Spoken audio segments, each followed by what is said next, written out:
नमः श्री महालक्ष्मे कुबेराय नमो नमः। धनं देहि समृद्धिं देहि सर्वाभीष्टं प्रयच्छ मे। नमामि त्वां महालक्ष्मी विष्णुपत्नी नमोऽस्तुते।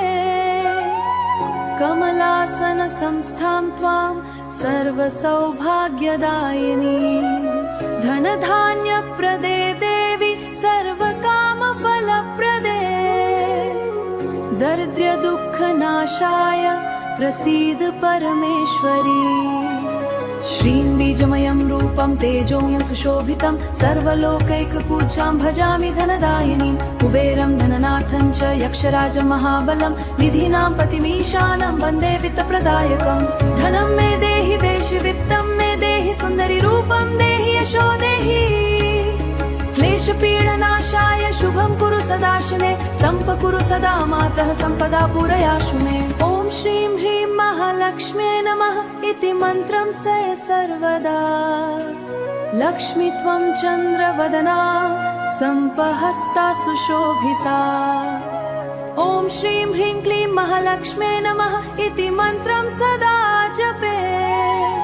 सर्वबाधा विनिर्मुक्तो आगच्छ मम मन्दिरे। संवृक्षं प्राभल्तपय नाविद्वर्धय सर्वदे।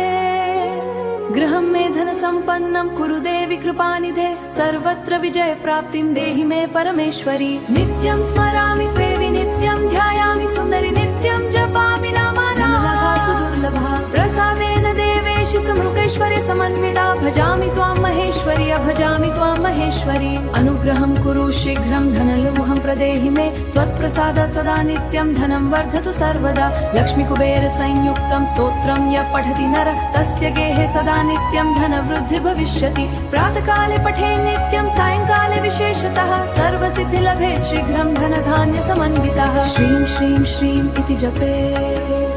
क्लीं क्लीं क्लीं पुनश्च नित्या स्वर्ण